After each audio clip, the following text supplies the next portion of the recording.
This audio recording is intended to facilitate the gradual release of confidential documents pertaining to a top-secret exchange program where 12 U.S. military personnel went to Planet Serpo, which is in the Zeta Reticuli star system between the years 1965 and 1978.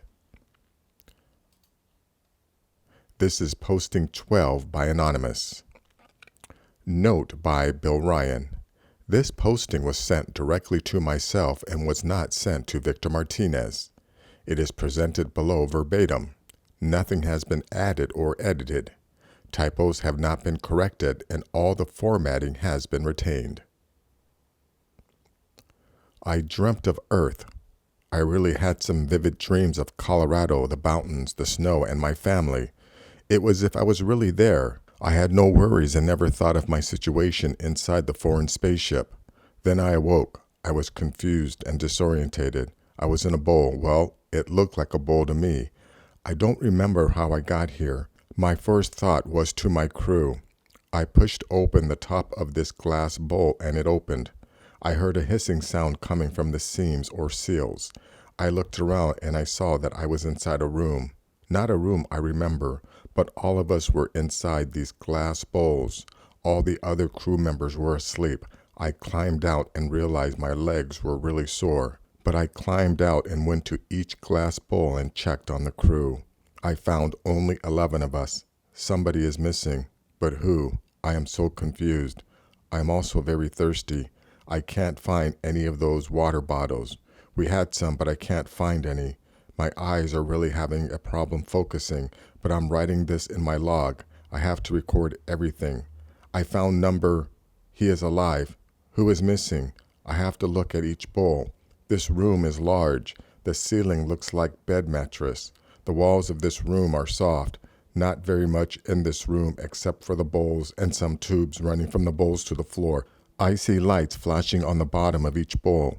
There are bright lights on in the ceiling, inside the mattress or something. I can't open these bowls. I've tried everything. I must get some help from the Ebens. I found a door, but it won't open. I can't remember how we opened the other doors. How long have we been in these bowls? I can't seem to remember much. Maybe the traveling in space causes problems with a person's mind. They told us this during training, but we never had anyone travel this far in space before. We are the specimens. Maybe I should go back into the bowl. Maybe I woke too early. My wristwatch says it is 1800 hours. But what day, what month, what year? How long have I been asleep? The floors seem to be soft with wires running in a crisscross pattern. I see some type of television screen in the corner of the room. I think it might monitor the other bowls. I can't read anything on the screen because it is in Ebens language. I do make out likes, maybe health monitoring lines on the screen. I hope that means everyone is breathing and is alive, but we are missing one man. Did I forget something? Did someone die? I can't remember. I have some type of rash on my hand, real burning sensation. Maybe it is radiation burns from something. But where are the radiation monitors we had in our packs? Where are our survival packs? I can't find anything. I am returning to the bowl. I am lying down. I will stop making entries in this diary. I am awake again. Ebens are in the room. My bowl is open. Some of my crew are walking around. The Ebens are helping them. I climbed out of my bowl. The English-speaking Ebens sees me and I asked him if everyone of my crew was all right. He doesn't understand all right. I point to the crew. I say 11. Where is number 12? Eben 1 then points to a bowl that is empty. I say, Earthman is not living? Okay, someone died, but who? My crew is walking around in a state of confusion.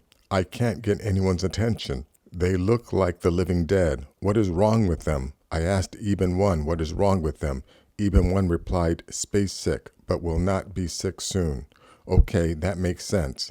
I have no idea how long. We are still flying, but don't know how long. Eben 1 brings some fluids and something looking like biscuits. Fluid tastes like chalk, and the biscuit doesn't have any taste. We all eat it and drink the fluid. Almost instantly, we feel better. Okay, get organized. Told 203 to round up all crew. found 308 missing. Must be the dead crew member. Eben 1 came back and lead me to 308. He was in bowl, something like coffin.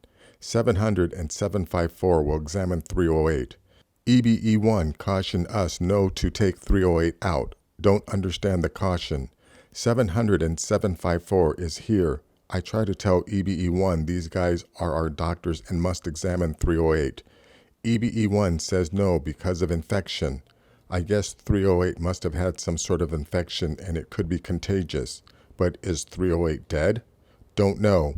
We will take EBE1 advice. 700 and 754 just looked into the bowl and said it looked like 308 is dead. Everyone else looks okay. The fluid and biscuits must have contained some type of energy food. We can focus our eyes and can actually think. No one can remember how we got into this room. All our equipment is here.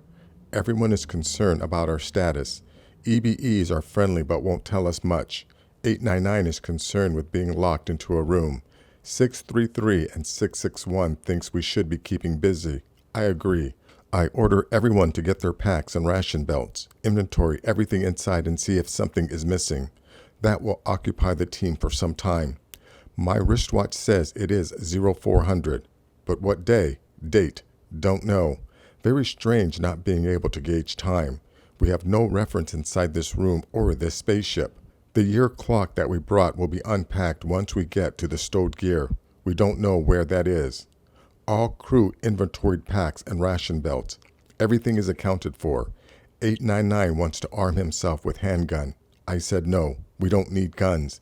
The EBEs have been hostile to us. We get out our compass. It doesn't work. We got out our radios. We will keep them on our belts. Don't know if they work anyways from the room. But we turn them on and they work. We can hear each other. Good, we have communication. But we must be careful. The battery life is only about 2 days. I suggest everyone start writing down their thoughts. Keep some sort of diary like I am doing. I was ordered to do this and I will continue to do so as long as I can. But I won't keep it by day since I can't tell when a day ends. 661 suggests we make up a calendar and a time system as long as we are here. Good idea, he will do that. The calendar will run on a 7-day system. We will use our wristwatches to gauge a 24-hour period and then consider that 1 day. We will start at 0600, which is in about 45 minutes. 518 set up the air monitor. Seems we're breathing regular air. The team is joking about 518's nomenclature used for regular air. Good that we have some humor. Okay, this is the beginning of day 1. It is 0600 hours. 661 will keep calendar. We should have done this before.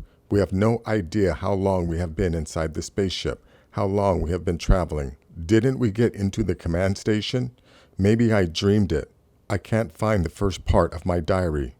EBE1 came in, told us journey almost over. Lead us to hallway. We got into the moving room and moved to another part of the ship. Came out into a large room with many items. I can't identify them, but they look like clothing chest or bedroom chest. We are also led to a large table with food. EBE1 tells us to eat. He said, good food, eat. We all look at each other. 700 and 754 says, let's eat. Okay, we find plates. Seems like the ceramic plates are real heavy. I chose something that looks like stew.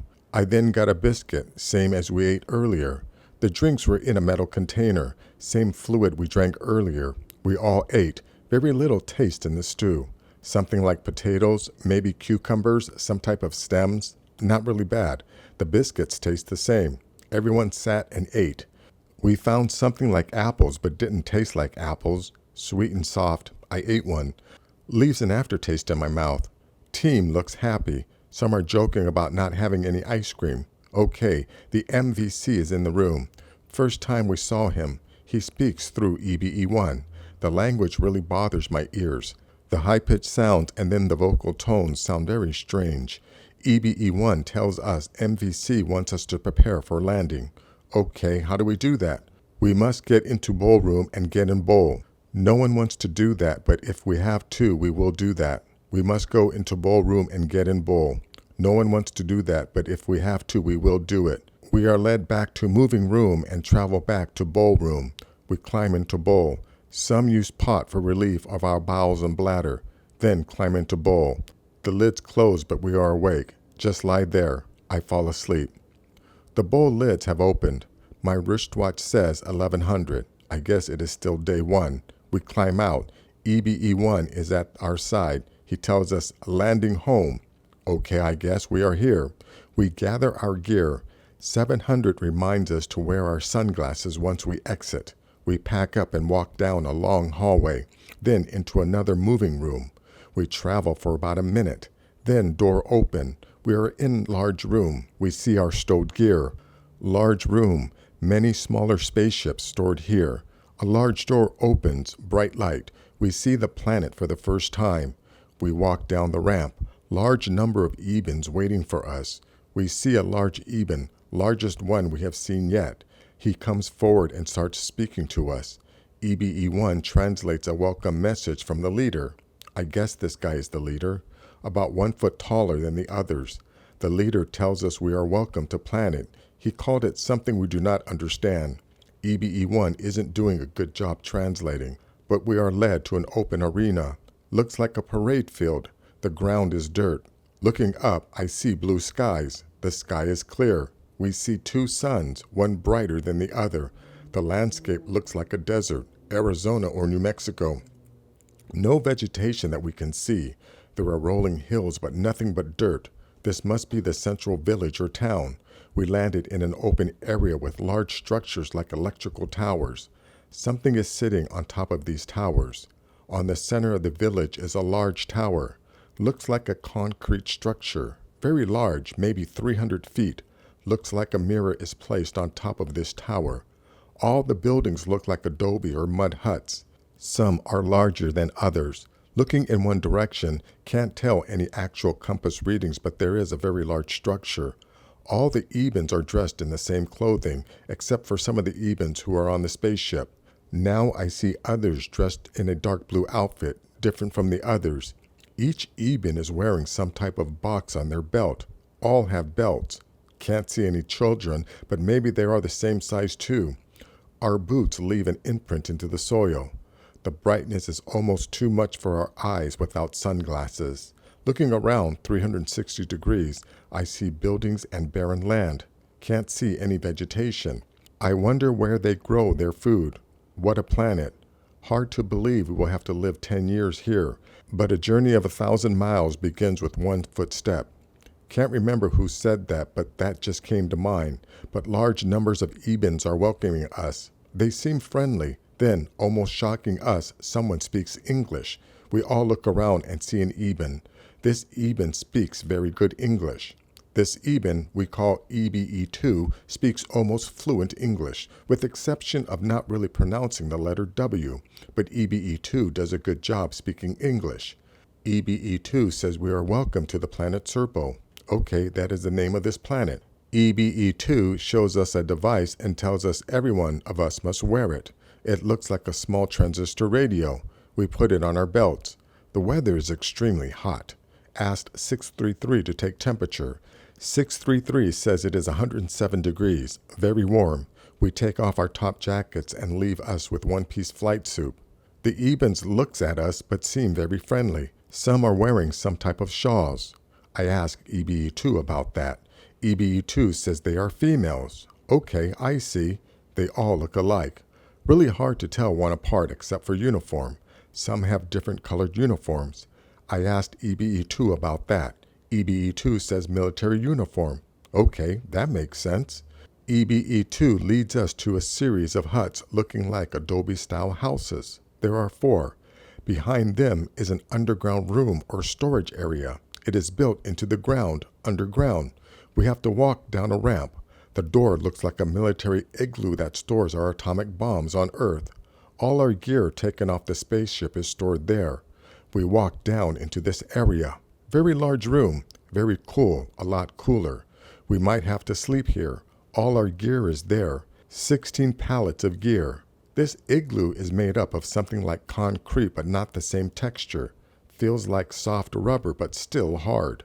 The floor is made of the same stuff. There are lights in the ceiling. Looks like spotlights. They have electricity. We must inventory all our gear sometime. We go back to huts. The huts are cooler than outside, but still very warm. We must get organized. I tell EBE2 we will need to be alone and get organized. EBE2, then I realize EBE2 is a female, says okay, we will be left alone. I asked for the body of 308. EBE2 seems to be confused and doesn't know about any body. I explained to EBE2, held her hands across her body and bowed her head. It was really an emotional sight because she was almost crying. EBE2 told us that the body will be brought to us, but she must check with her trainer. The word trainer kind of shocked me. Is EBE2 in training and someone is teaching her? Or is the word trainer in Ebens something different in English? Maybe that means leader or commander. Don't know.